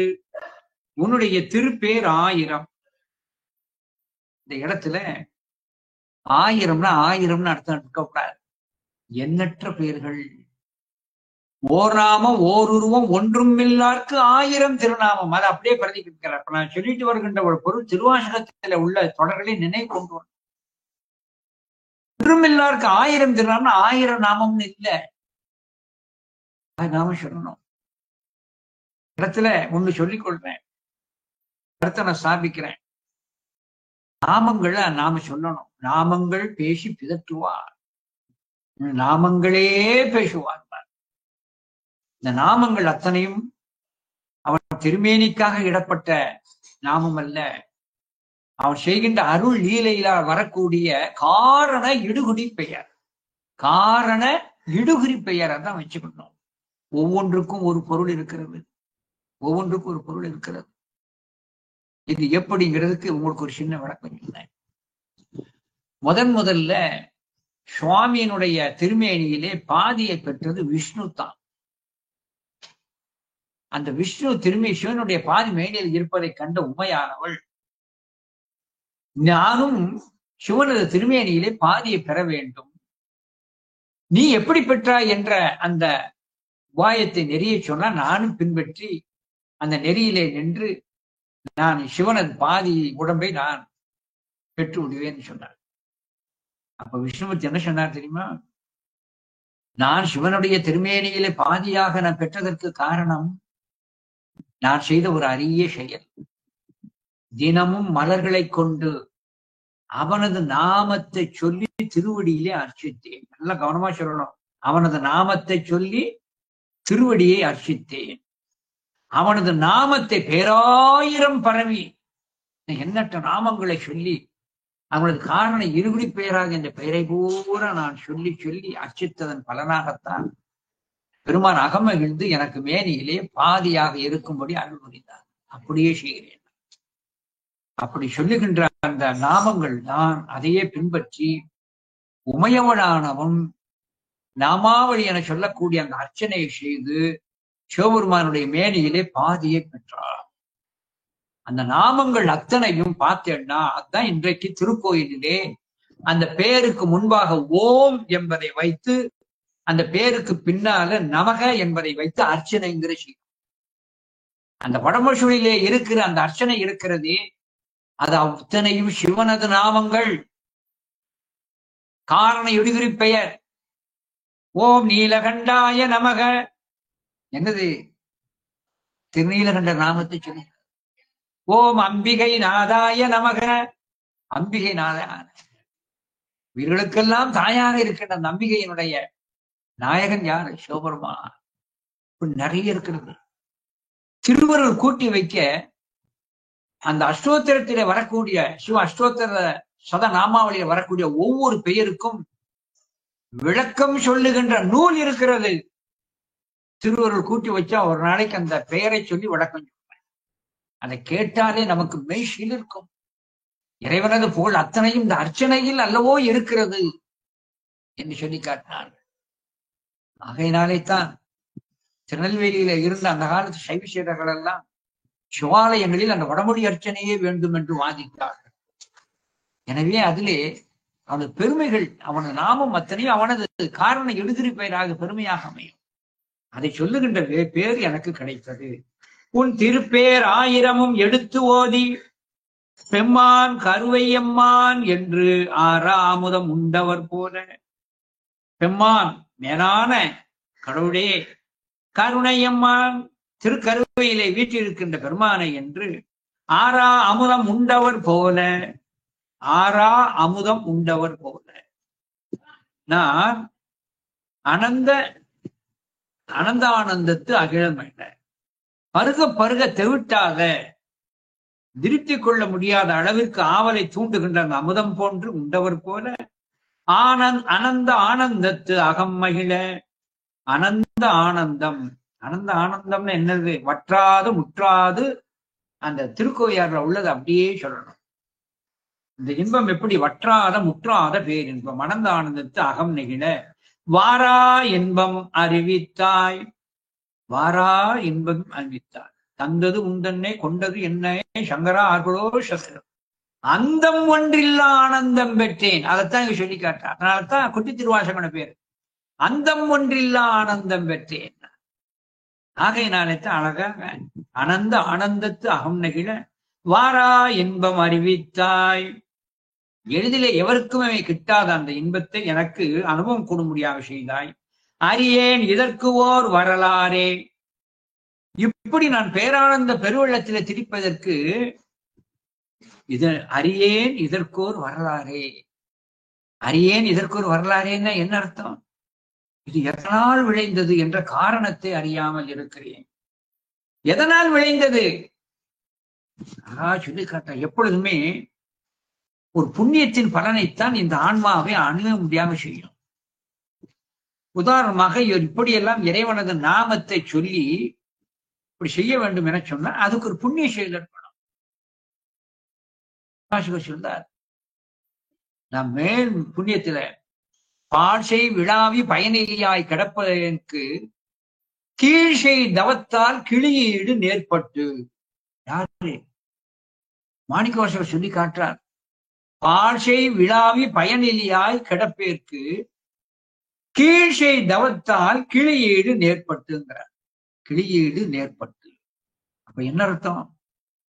போன ஜென்மத்தில இதுக்கு முன்பாக செய்த தவத்தினால் கீழ்சை தவத்தால் கிளியீடு நேர்பட்டு. ஒரு தரித்திரனுக்கு பொற்கிளி கிடைத்ததை போல, ஒரு புதையல் கிடைத்தது போல எனக்கு கிடைத்த காரணம் கீழ்சை தவத்தால் கிளியீடு நேர்பட்டு. காரணம் என்ன? நான் அனுபவிப்பது எப்படி அனுப்புகிறேன்? தினைத்தனை உள்ளதோர் பூவினில் தேன் உண்ணாதே, நினைத்தோறும் காண்தோறும் பேசுந்தோறும் எப்போதும் அனைத்து எழும்பும் நெக்கு உள் நெக ஆனந்த தேன் சொரியும் குறிப்புடையானுக்கே சென்றுதான். அந்த இன்பத்திற்கு வித்தியாசம் சொல்றார். எப்படி இந்த இன்பம் எப்படிப்பட்ட இன்பம்? நினைத்தோறும் காண்தோறும் பேசும் தோறும் எப்போதும் அனைத்து எழும்பு உள்நெக ஆனந்த தேன் சொரியும் குறிப்புடையாங்கிறார். எனவே இறைவனை நாம் துதிக்கின்ற பொழுது அடைகின்ற அந்த பேரானந்தம் இருக்கிறதே அது அடைவற்றது என்பதை மணிவாசகர் கருத்திலே இருப்பதை எல்லாம் அப்படியே எடுத்து வைக்கிறார். எல்லாவற்றிற்கும் மேலாக இந்த திருப்பாடல்ல உன்னுடைய பேர் 1000 சொல்லி நான் பரவுவதற்கு காரணம் நீ தந்த வரம் பாட்டுவித்தான் ஆரொருவர் பாடாதாரே. இதுதான் முக்கியமாக பீடிக்கப்பட்டேன். இவனை அவர் வழிபட்டதன் காரணத்தினாலே பரவசம் அடைந்து இறைவனது அருள் தாக்கம் ஏற்பட்டு அதனால் வெளிவந்ததுதான் இந்த கருவை 10 அந்தாதி. இது எப்படின்னு என சொன்னா, அதாவது காட்டுல அங்கே புனுகு பூனைன்னு ஒண்ணு இருக்கும். இந்த புனுகு பூனைக்கு என்ன ஒரு தன்மைன்னா, இந்த ஊர்காட்டுக்குள்ள கிடக்கிற பூனை வேற, புனுகு பூனை வேற. இந்த புனுகு பூனை எப்படி இருக்குன்னு சொன்னா அதுக்கு ஒரு சிறப்பு. அதுக்கு வால் நீளமா இருக்கும். அந்த நீள வாலுக்குள்ளே ஒரு துவாரம் ஒண்ணு இருக்கும். இன்ஜெக்ஷன் சிரிஞ்சுக்குள்ள ஒரு துவாரம் இருப்பது, ஊசிக்குள்ள துவாரம் இருப்பது போல அந்த வாளுக்குள்ள ஒரு துவாரம். அந்த துவாரம் எதற்கு இருக்கிறது என சொன்னால், அந்த உடலினுடைய கூறிலே ஒரு பிசிறானது அந்த வாளிலே இருக்கிற துவாரம் வழியாக வெளியில கசியும். அதைத்தான் புனுகுன்னு சொல்றோம். அந்த புனுகானது கசிகின்ற பொழுது அந்த பூனையால நிக்க முடியாது. அந்த வாளிலே திறவு எடுத்து எதுல போய் தேய்ப்போம் சொல்லி இப்படி பார்த்துக்கிட்டே இருக்கும். அப்ப என்ன செய்யும்? எந்த இடத்துல ஒரு மர கொப்பு இப்படி சிறிதாக இருக்கிற அதுல போய் இந்த வாளை வைத்து நன்றாக இப்படி இழுத்து தேய்த்து அந்த புனுகை வெளிப்படுத்தணும். இதுக்காக என்ன செய்வார்கள்? பூனைக்கு புனுகு தோன்றிய பொழுது எதிலேயும் அதை தேய்த்து வெளிப்படுத்துதல் வேண்டும் என்ற உணர்வு வருவதை அறிந்து அந்த காட்டுக்குள்ளே ஒரு சட்டத்தை அடித்து வைத்து விடுவார்கள். புனுகு சட்டம்னு பேர். அந்த புனுகு சட்டத்துல போய் இந்த புனுகு பூனை தேய்க்கும். அதை மறுநாள் அவர்கள் சேகரித்து நம்முடைய பெருமானுக்கு சாத்துவார்கள். எனவே எப்படி புனுகு ஏற்படுகின்ற பொழுது எப்படி அதை வெளிப்படுத்துவோம் என்று ஒரு உணர்வு ஏற்படுகிறது, இதே போல அருளினுடைய தாக்கம் ஏற்படுகின்ற பொழுது தன் அனுபவத்தை சொல்வதற்கு அப்படியே ஒரு உணர்வு எழுந்து வாக்காக வெளிப்பட்டு விடும். அதனாலத்தை இங்க அழகாக அங்கே சொல்லி காட்டுகிறார். நான் என் அனுபவத்தால் இவ்வளவு சொல்லுகிறேன் என சொல்லி பேராயிரமும் எடுத்து ஓதி பெம்மான் கருவை எம்மான் என்று ஆறா அமுதம் உண்டவர் போல கருவையிலே இருக்கிற பெருமானை போற்றி துதித்தவர்கள் அடைகின்ற அந்த பேரானந்தத்தை நான் கொண்டேன் என்று அழகாக இங்கே சொல்லி காட்டுகிறார். இப்போ இந்த தலத்திற்கு கருவை என்று பெயர் வந்திருக்கிறது. கருவை என்று பெயர் வந்ததற்கு காரணம் என்ன என்பதை லேசாக சிந்தி. கருவை திருக்கருவை 18 இந்த கருவை என சொல்லக்கூடியது கரி வலம் வந்த நல்லூர் என்பதனுடைய ஒரு சுருக்கமாகத்தான் கருவை என்று சொல்லி காட்டப்பட்டிருக்கிறது. முன்னொரு சமயத்திலே இந்திரனை சுமக்கின்ற இந்த ஐராவதம் என சொல்லக்கூடிய யானை, ஐராவதம் என சொல்லக்கூடிய இந்திரனது யானை, வனம் சிவனது யானை. உயிராவணம் இருந்து உற்று நோக்கி உள்ள கிளியில் உருவெழுதி உயிர் ஆவணம் செய்துட்டு உண்கை தந்தால் உணரப்படுவாரோடு ஒட்டி வாழ்த்தி இந்த பாடலை சொல்வார். ஐராவணம் ஏறாதே, யாரு? ஐராவணம் ஏறாதே, ஆணேறு ஏறிம்பார் அந்த பாடல. ஐராவணம் ஏறாதே, ஐராவணமாகிய அந்த யானையிலே நீர் ஏறாது ஏன் விடையிலே வந்தீர் என்று கேட்பார் அப்பர் பெருமான். எனவே ஐராவதம் இந்திரன் யானை, ஐராவனம் சிவனதி யானை. ரெண்டுக்கும் பெரிய வித்தியாசம் என்னன்னு சொன்னா, இந்திரனுடைய ஐராவதம் யானைக்கு பக்கத்துல அப்படி 2 தந்தம் தான் இருக்கும்.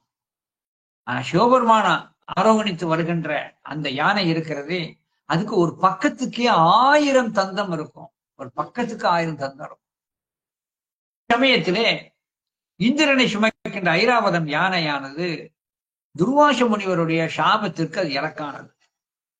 துர்வாச முனிவரானவர், நீ இந்திரனுக்கு வாகனமாய் இருப்பதால் தடுக்கு கொண்டாய், எனவே காட்டானையாக போக கடவுது என சொல்லி ஒரு சாபத்தை கொடுத்தார். உடனே அந்த யானையானது, வெண்ணிறமுடைய அந்த ஐராவதமானது கருநிறத்தை அடைந்து காட்டு யானையாக வந்தது. காட்டு யானையாக அந்த பூமியிலே அது உலவுகின்ற பொழுது ஏதோ பூர்வத்திலே செய்த புண்ணியத்தின் காரணத்தினாலே அந்த யானையானது இந்த கலாவனம் என சொல்லக்கூடிய இந்த தலத்திற்கு வருகிறது. கலாவனம் என சொல்லக்கூடிய இந்த தலத்திற்கு வருகிறது. இந்த தலத்திற்கு வந்து அங்கு இருக்கின்ற தீர்த்த குளத்திலே அது நீராடி நீரையும் பருகி அப்படியே அந்த இடத்துல வளர்ந்து வருகின்ற பொழுது சிறிது உணர்வு ஏற்பட அந்த யானையானது தான் நீராடிய பின்பு துதிக்கையிலே நீரை முகந்து கொண்டு வந்து எம்பெருமானுக்கு திருமஞ்சனம் செய்து அருகிலே இருக்கின்ற செடி கொடிகளிலே இருக்கின்ற மலர்களை சாத்தி வழிபடுகிறது. வழிபடுகின்ற பொழுது அந்த பெருமானானது வழிபட்டதோடு மட்டுமல்லாது அந்த வனத்தையே சுற்றி சுற்றி சுற்றி சுற்றி அந்த எம்பெருமானையை சுற்றி சுற்றி வலம் வந்தது. கரி வலம் வந்தது. கரி வலம் வந்து நித்தலும் தனக்கு திருமஞ்சனம் ஆற்றி மலர்களை கொண்டு அர்ச்சித்ததை கண்டு அகமகிழ்ந்த நம்முடைய பெருமானானவர் அந்த யானையினுடைய சாபத்தை நீக்கி சுய வடிவத்தை பெரும்படியாக செய்தார். சுய வடிவம் பெற்ற அந்த யானை நீரவும் இந்திரனுக்கு வாகனமாக சென்றது என்று சொல்லி காட்டும். இந்த கரியாகிய அந்த யானை வலம் வந்த காரணத்தினாலே, கரின ஆண் யானை, கரி வலம் வந்த நல்லூர் என்று பெயர். இந்த இடத்துல ஒரு கருத்தை நான் ஸ்தாபிக்கிறேன். சில பேர் தனியா ஒரு டிக்ஷனரி வச்சிருப்பான். மனுஷ பிறவிதான் கடைசி பிறவி, இது அவாளா சொல்லிக்கிடுறது. மனுஷ பிறவிதான் கடைசி பிறவி, எனக்கு இனிமே பிறப்பு கிடையாதும்பா. மனுஷ பிறவிதான் கடைசி பிறவிம்பா. அப்படி கிடையாது. யாருக்கு எது கடைசி பிறவி என்பதற்கு பல இலக்கணம் இருக்கிறது. இப்ப அதை சொன்னா கொஞ்சம் மலைவு ஏற்பட்டுடும். ஒன்று சொல்றேன், இறைவனை அருள் பெறுவதற்கு மானிட பிறவி கிடைத்திருக்கிற பிறவி, அதான் அரிய பிறவி, மாற்றம் இல்லை. ஆனா மானிட பிறப்பு தான் முக்தியை தரும் என்பதும் சொல்லப்படவில்லை. பூர்வ உணர்வோடு இறை உணர்வோடு வழங்குகின்றது. மானுடர் மட்டுமல்லாமல் ஈ, எறும்பு, காகம், நரி, குயில், எந்த உயிரினமாக இருந்தாலும் பூர்வ உணர்வோடு வழிபடுகின்ற பொழுது அதற்கு முக்தி கிடைக்கும். திருவானைக்காலை என்னது? யானை வழிபட்டது. அது மனுஷ பிறவியா? இல்லையே. திரு எறும்பியூர் மதுரையில பார்த்தனா நாரைக்கு முக்தி கொடுத்திருக்கிறார், குயிலுக்கு முக்தி கொடுத்திருக்கிறார், இப்படி பன்றிக்கும் அங்கே முக்தி கொடுத்திருக்கிறார். இன்னும் பல இடங்களில் புல் இருக்கு, வேள் ஊர், அந்த ஊர்ல இருந்து புல், ஷடாயு சம்பாதி, இப்படி எந்த பிறவிக்கும் இறைவனை வழிபடுகின்ற பொழுது முக்தி பேர் கிடைக்கும். மானிட பிறவி பெற்றவர்கள் எல்லாம் முக்தி பெறுவதும் இல்லை. ஆனா முக்தி பெறுவதற்கு ஏற்ற உகந்த பிறவி மனுஷ பிறவிதான், அதுல மாற்றம் இல்லை. ஆனா அதே நேரத்துல எந்த பிறவியும் தான் கமலை ஞானப்பிரகாசர் திரு கைலாய பரம்பரை தர்மபுரம் ஆதீனத்தினுடைய குரு முதல்வர் குருஞான சம்பந்தருடைய குரு கமலை ஞானப்பிரகாசர் ஒரு வரம் கேட்டார். எனக்கு எந்த பிறவியே வேணாலும் கொடு, ஆனா உன்னை நினைக்கின்ற ஒரு இதை கொண்டார். புழுவாய் பிறக்கினும் புண்ணியா உன்னடி என்பனத்தை வலுவாதிருக்க வரந்தார். புழுவா பிறந்தாலும் சரிதான், மனுஷ பிறவினார்கள் மனித பிறவி வேண்டுவதேன்னு ஒரு இடத்துல கேட்டார். நான் புழுவாக பிறந்தாலும் உன்னை மறக்காமல் இருக்க தன்மை வேண்டும். இரவாத என்ப அன்பு வேண்டி பின் வேண்டுகின்றால் பிறவாமை வேண்டும். பிறப்புண்டே உன்னை மறவாமை வேண்டும். எந்த பிறப்பு வந்தாலும் உன்னை மறவாத இருத்தல் வேண்டும். ஆகையினாலே தான் இந்த வெள்ளையானது, இந்த கரிய யானையானது, சாபம் பெற்ற யானையானது பூர்வ ஜென்மத்திலே கிடைத்த அந்த ஞானத்தை கொண்டு இப்பிறவிலே அர்ச்சித்து இறைவனுடைய திருவருளை பெற்று விட்டது. எனவே ஒரு பிறவிலே நான் சொல்லக்கூடிய கருத்து, ஒரு பிறவிலே ஒருவன் வணங்கினால் அந்த சிவபுண்ணியமானது தொடர்ந்து அவன் பிறவியிலே வந்து அவனுக்கு கைகூட்டும். சண்டேஸ்வர நாயனார் புராணத்தை பார்க்கணும். பசுக்கள் எல்லாம் வந்து வலிய மடுவில் இருந்து பாலை ஊக்குறது. அப்போ சேகரா சொல்றார், பண்டை உணர்வு 3 எழ, பண்டை உணர்வு 3 எழ பூசி செய்யணுங்கிற உணர்வு பெற்றாராம். சேகரார் சொல்லி காட்டுறார், சேகரார் பெருமான் சொல்லி காட்டார். இதே மாதிரி கண்ணப்பதேவ நாயனார் காலத்தினாதரை கண்ட மாத்திரமே அன்பு பீரிட்டு 6 நாள்ல முக்தி பெற்றார. ஏன்? அர்ச்சனனாக இருந்தபோது செய்த பூஜை. எனவே ஒரு பிறப்பிலே, எனவே நான் வெளிப்படையா சொல்றேன், உங்களுடைய வேண்டுதல் வேண்டவா இருக்கலாம், என்னுடைய வேண்டுதல் பெருமானே முக்தி கொடு. ஒருவேளை அருகதை இல்லை என சொன்னால் அடுத்த பிறவியிலேனும் நான் முக்தி பெறுவதற்கு சிவபுண்ணியத்தை இப்பொழுதாவது ஈட்டும்படி உன்னை வணங்க வேண்டும். ஆகையினாலே ஒரு பிறவியிலே பெற்ற புண்ணியமானது சிவபுண்ணியம் நம்மை தொடர்ந்து வரும் என்பதைத்தான் எழகாக சொல்லி காட்டுறார். சீரார் கமலச்சேவடியின் சிந்தையிருத்தி உனது திருப்பேர் 1000மும் எடுத்து ஓதி பெம்மான் கருவையம்மான் என்று 6 அமுதம் உண்டவர் போல் அனந்தம், அனந்தம்னு முடிவில்லாத அனந்த ஆனந்தத்து அகம் நெகிழ வாரா என்பம் அறிவித்தாய். அறியேன் இதற்கு ஓர் வரலாறு, இதற்குள்ள காரணம் தெரியவில்லை. காரணம் தெரியாது. ஏன்னா இது பூர்வ ஜென்ம சிவபுண்ணியத்தின் பலன் என்ற உண்மை மட்டுமே நமக்கு தெரியுமே அன்றி மற்ற வெளிப்படையாக நமக்கு எதுவுமே தெரிவது இல்லை என சொல்லி இன்னும் ஒரு பாடல். ஆரா காம கொடிய கனல் 5 மூட்ட அவல மனம் நீராய் வந்து கிடப்பேனை நின் தாழ் வழுத்த நினைவு தந்து மாறா நேயத்து இரவு பகல் மறவாது இருக்க வரமழித்தாய். ஷீராடு அரவம் முடித்த சடை கருவை வாழும் செழுஞ்சுடரே. அருமையான ஒரு செய்தி சொல்லி காட்டுகிறார். இந்த உடம்பு இறைவன் என்ன செய்கிறார்? உயிர்களை படைக்கிறார், மனுஷப்பிறவியை படைக்கிறார். கட்டுச்சோரையை வச்சு அதுக்குள்ள எலியை வச்சு ஒருத்தர் கட்டிட்டானா, கட்டுச்சோரையை வச்சு எலியை வச்சு கட்டிட்டார். அது என்ன? இதே மாதிரி கிடைத்திருக்கிற மானிட பிறவியை எனக்கு கொடுத்தான். ஆனா அந்த பெருமான் நினைச்சத கட்டுச்சோத்துக்குள்ள எலிய வச்ச மாதிரி 5 புலன்களையும் சேர்த்து படைச்சிட்டான். இந்த 5 புலன்களும் என்ன செய்கிறது? அதன் போக்கிலே இழுக்கிறது.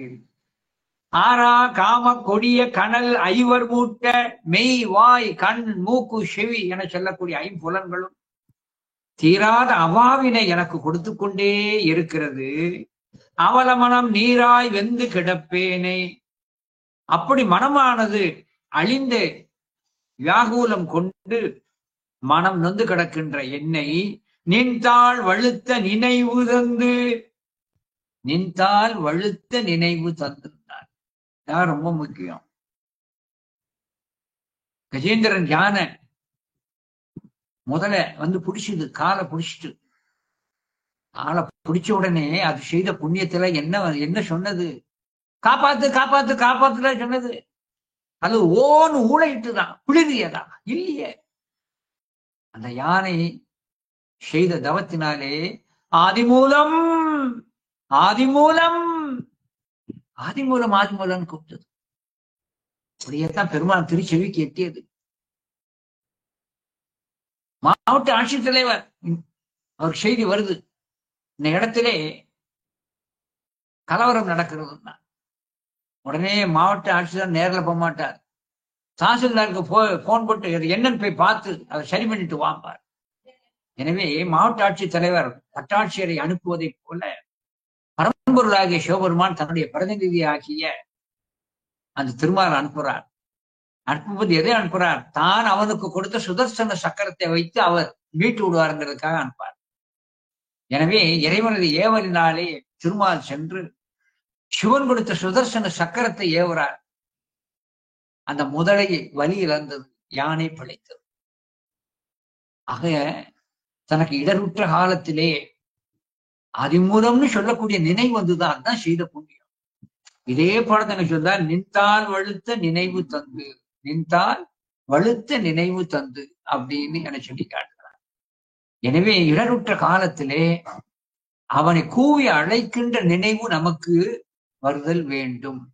அது நல்ல நேரம் இருந்தா தான் வரும். இன்னொன்னு சொல்ல, அந்த நினைவு வந்தத பெரும் புண்ணியம்ங்கிறத கண்ணப்ப தேவநாயனார் புராணத்துல ஒரு இடத்துல சொல்லி காட்டுவார். சுவாமியினுடைய வழக்கல்ல முதலில் உதிரம் வழிந்தது. வழிந்த உடனே என்ன செய்தார்? அவருக்கு ஒன்று நினைவு வந்ததான். மூலிகை சாறுகள் எல்லாம் வைத்து முதல்ல குணப்படுத்தி பார்க்கிறார். உதிரம் நிற்கவில்லை. அப்ப அவருக்கு நினைவுக்கு வந்ததான். அவர் செய்த புண்ணியத்தார சேக்கலார் சொல்றார், என்ன நினைவுக்கு வந்தது? ஊனுக்கு ஊனிடல் வேண்டும் என்ற நினைவுக்கு வந்தது. ஊனுக்கு ஊனிடல் வேண்டும் என்ற நினைவு வந்தது. அதனாலதான் கண்ணை பிடுங்கி அப்படின்னா. எனவே தக்க நேரத்திலே சில நினைவினை இறைவனானவன் கொடுத்தல் வேண்டும். அதுதான் சொல்ல, நின்றால் வழுத்த நினைவு தந்து மாறா நேயத்து இரவு பகல் மறவாது இருக்க வளம் அளித்தாய். மாறாத நேரம்னா உன்மேல் வைக்கப்பட்டிருக்கின்ற அந்த அன்பு சிறிதும் குறையாமல் இரவு பகல் மறவாது. இரவு பகல் என்பது கனவிலும் நனவிலும் மறவாது இருக்க வரம் அளிப்பாய். மறவாதிருக்க மறந்திருப்பாய். மறவாதிருக்கின்ற மனம் சிவன் தான் நமக்கு கொடுக்கணும். அதனாலதான் திருமூல தேவ நாயனார் விண்ணப்பம் பண்றார், பெருமானே எனக்கு என்ன வர வேண்டும் தெரியுமா? இப்ப நான் சொல்லக்கூடிய பாட்டை சிவபூஜை சொல்வார்கள், கடைசியில பாடி சிவபூஜை நிறைவு சொல்வார்கள். மரப்புற்று இவ்வளி மண்ணி நின்றாலும் சிறப்பொடு பூநீர் திருந்த முன்ஜேந்தி மரப்பின்றி உன்னை வழிபடும் வண்ணம் அறப்பறல் வேண்டும் அமரர் பிரானே. உன்னை மறக்காம எப்பொழுதுமே எல்லாம் வைத்து பூஜை செய்கின்ற தன்மை எனக்கு அருள் செய்யும் அப்படிங்கிறார். இதே போல இறைவன் அருள் எப்படி? உனக்கு பணி செய்ய உந்தனை எந்நாளும் நினைக்க வரம் எனக்கு தருவாய். அழகாக சுகநாத வெண்பால தர்மபுர ஆதீன குரு முதல்வர் குறிஞான சம்பந்தர் கேட்கிறார், உனக்கு பணி செய்ய உந்தனை எந்நாளும் நினைக்க வரம் எனக்கு நீ தருவாய். மனக்கவலை நீக்குகின்ற தென்மதுரை நின்மலனை எவ்வுலகம் ஆக்குகின்ற சொக்கநாதா அப்படின்னார். ஆகையினாலே அவனை மறவாதிருக்கின்ற தன்மை அவன் தான் கொடுக்கணும். மறவாதிருக்கின்ற தன்மை அவனால்தான் கொடுக்க முடியும். அதைத்தான் நீங்க அழகா சொல்றார், மாறா நேயத்து இரவு பகல் மறவாது இருக்க வரமளித்தாய். ஷீராடு அறவம் முடித்த சடை. ஷீர்னா சீறி சீறி ஆடுகின்ற, இது அந்த பாம்புக்கு சொல்லக்கூடிய இயற்கை அடை. எப்பவுமே ஒன்னு சொல்லுகின்ற பொழுது இயற்கை அடையாக ஒன்று சொல்வார்கள். ஷீறி ஆடுகின்ற அறவம் முடித்த சடை கருவை வாழும் செருஞ்சுடரே. திரு கருவையிலே வாழுகின்ற செழுமையான ஒளிமயமானவனே, செழுமையான ஒளிமயமானவனே. எனவே இந்த இடத்துல தான் எப்படி இருக்கிறார்? ஆறா காம கொடிய கணல் ஐவர் மூட்ட. இந்த ஐம்புலன்கள் எவ்வளவு மோசமானது லேசா சொல்லி காட்டுறார். இந்த ஐம்புலன்கள் எவ்வளவு மோசமானதா சொல்லி காட்டுறார். இந்த விட்டிற்கு கண் யமன். ஒரு சுடரை கண்டால் அதிலே சென்று உளிந்து இறந்து போட்டு விடுகிறது. அது கண் யமன். மீன் எப்படிப்பட்டது? அதுக்கு நாக்கு யமன். தூண்டி முள்ளிலே இருக்கின்ற அந்த சிறு புழுவிற்கு ஆசைப்பட்டு தான். யானையானது தோல் ஸ்பர்ஷ உணர்வியலின் காரணத்தினாலே அது இறந்து படுகிறது. இதுக்கு விளக்கம் சொன்னா வேற மாதிரியா போயிடும். அது இன்னொரு சமயத்துல விளக்கம் சொல்லு. ஸ்பர்ஷத்துல சில பேர் நாயை சொல்லிவிடாம, நாயை சொல்லக்கூடாது, யானை தான் ஸ்பர்ஷத்தால சாவது. இதுக்கு விளக்கம், பெரிய விளக்கம் இருக்கிறது. அதை முழுமையாக சொல்வதற்கு இப்ப நேரம் இன்னொரு சமயத்துல சொல்றேன். ஸ்பர்ஷ உணர்ச்சியின் காரணத்தினாலே, பால் உணர்வின் காரணத்தினாலே இறந்து படுவது யானை. அடுத்த அசனமா என சொல்லக்கூடிய ஒன்று இருக்கிறது. அசனமா என சொல்லக்கூடிய அந்த விலங்கானது இறந்து படுவதற்கு காது. எப்படி? அசனமா சொல்லக்கூடிய விலங்கு இருக்கிறது, திணைப்போனத்தை போய் அழிக்கும். அதை யாராலும் வெல்ல முடியாது, பன்றியை விட பலம் மிகுந்தது. அப்ப அதை என்ன செய்வார்கள்? அங்க இருக்கிற வேடர்கள் எல்லாம் திணைப்பணத்தை அழிக்க வந்த அந்த அசனமாய் வீழ்த்துவதற்கு பூபான ராகத்தை பாடுவாங்க, இசை கருவியை வைத்து. அது அந்த காதுக்கு இனிமையா இருக்கும். உடனே என்ன செய்யும்? இனிமையாக கேட்டோம். இப்படி இனிமையாக கேட்கின்ற அந்த காது அதை அனுபவித்துக் கொண்டிருக்கின்ற பொழுது துரி பாட தப்பட்டை என சொல்லக்கூடிய பேர் இறைச்சி தரக்கூடிய அந்த இசை கருவிகளை டம டம டம டமன் எடுத்து பேர் இறைச்சலை ஏற்படுத்துவார்கள். அந்த இறைச்சலை கேட்ட உடனே காதிலே புகுந்து இறந்து கொண்டு. எனவே காது அதற்கு யமனாக இருக்கிறது. வண்டு என்ன செய்கிறது? மனம். அதனிலே அருமையான மனம் வருகிறதே என சொல்லி தேன் எடுப்பதற்காக உள்ளே செல்லுகின்ற பொழுது தேன் இதழ்கள் மூடி அந்த மலருக்குள்ளே விழுந்து இறந்து கொள்ளும். இப்படி ஒவ்வொன்றுக்கும் ஒவ்வொன்று பகை. மெய், வாய், கண், மூக்கு, செவி என்று ஒவ்வொன்றுக்கும் ஒவ்வொரு பகை. ஆனா அந்த ஐந்தும் சேர்ந்து பகையா இருக்கிற ஒரே ஒருத்தன் மனுஷன் ஒண்ணுதான். ஒவ்வொன்றுக்கும் ஒவ்வொன்றுலாம் பகை. ஆனா ஐந்தும் ஒரு சேர பகையா இருப்பது மனுஷனுக்குத்தான். இதை நம்முடைய 11ஆம் திருமுறையில பட்னத்து சுவாமிகள் கோயில் நான்மணி மாலையில அழகாக சொல்லி காட்டுறார். வளைவாய் தூண்டிலின் உள்ளிரை விழுங்கும் பன்மீன் போலவும், மின்னுபு விளக்கத்து விட்டில் போலவும், ஆசையா பரிஷத்து யானை போலவும், ஓசையின் விழிந்த புல்லு போலவும், வீசிய மனத்தின் வண்டு போலவும், உருவது உணரா செருவிழி சேர்ந்தனை. எனவே இந்த ஐம்புலன்களும் அது எப்படி இருக்கிறது? இந்த ஐம்புலன்களுமே அதற்கு அது யமனாக அப்படி மாறுகிறது. இதைத்தான் நம்முடைய நூல்களிலே சொல்லுகின்ற பொழுது மணிவாசக பெருந்தகை இதை சொன்னார். இப்படியெல்லாம் ஐம்புலன்கள் வழியாக சென்று நான் துன்பப்பட வேண்டிய என்னை நீ காத்து ஆண்டாய். இந்த கருத்து எதிலே சொல்லி காட்டப்படுகிறது? மணிவாசக பெருந்தகை கண்டபத்தில சொல்லி காட்டுகிறார். இந்திரிய வயமயங்கி இறப்பதற்கே காரணமாய் அந்தரமே தெரிந்து போய் அருநரகில் வீழ்வேற்கு சிந்தைதனை தெளிவித்து சிவமாக்கி எனையாண்ட அந்தமிலா ஆனந்தம் அணிகொள்தில்லை கண்டேனே. ஆக அப்படி கிடைக்கின்றக்கு நின் தாழ் வலுத்த நினைவு தந்து மாறா நேயத்து இரவு பகல் மறவாது இருக்க வரம் அளித்தாய். உன்னை மறவாது இருக்கும்படி வளர்த்து அளிக்கின்றாய். சீராடு அரவ முடித்த சடை கருவை வாழும் செழுஞ்சுடரே. சீறி ஆடுகின்ற பாம்பை அணிந்திருக்கின்ற இந்த கருவை நகரிலே எழுந்தருளி இருக்கின்ற ஒளிமயமா இருப்பவனே என்று சொல்லி காட்டுகிறார். இறைவனை சொல்லுகின்ற பொழுது அது அவன் ஜோதி வடிவினன். தேசனே தேனார் அமுதே சிவபுரனே என்று வருகிறார். தேசனே என்பதற்கு பொருள் தேஜஸ் என்பதனுடைய ஒரு வட சொல் தான் தேசனேன்னு வரும். ஒளி பொருந்திய தேகத்தை உடையவன். ஞானம் நிரம்பிய மேனி ஒளி தேகமாக மாறும். ஞானம் நிறைந்த மேனி ஒளி தேகமாக மாறும். சிவஞானம் நிரம்ப பெற்ற காரணத்தினால்தான் சுந்தரமூர்த்தியின் சுவாமிகள் அப்படி ஜோதி வடிவாய் திகழ்ந்தார். ஆனால் தான் கைலை அடிவாரத்திலே உபமன்யு முனிவர் சீடர்களோடு இருக்கின்ற பொழுது வான்வழியே ஒரு ஜோதி சென்றதை சுந்தரன் செல்கிறான். அப்ப சுந்தரன் எப்படி ஜோதி வடிவிலே இருந்தார்? ஞானமயமாக இருந்தார். எனவே இறைவன் ஞானமாக இருக்கின்ற காரணத்தினாலே அவனை செழுஞ்சுடர் செழுஞ்சுடர் என்று சொல்வது உண்டு. ஆக இந்த பாடல்ல அருமையாக வருகிறது. எப்படியோ இருக்க வேண்டிய என்னை நீ இப்படி ஆக்கிவிட்டாய். நான் 50 வயப்பட்டு நான் நிற்க வேண்டிய என்னை நீ இப்படி உன்னை நினைக்கும்படியான ஒரு வரத்தையும் தந்து இரவு பகல் உன்னை மறவாது இருக்கும்படியாக வரத்தையும் அளித்தாய். நீ கருவையிலே இருக்கின்ற செடிஞ்சுடராக திகழ்கிறாய் என்று அழகாக இங்கே சொல்லி காட்டுகிறார். ஏற்கனவே இந்த திருப்பாடு எதிலே உள்ளது என்பதையும் சொல்லி காட்டிட்டேன்.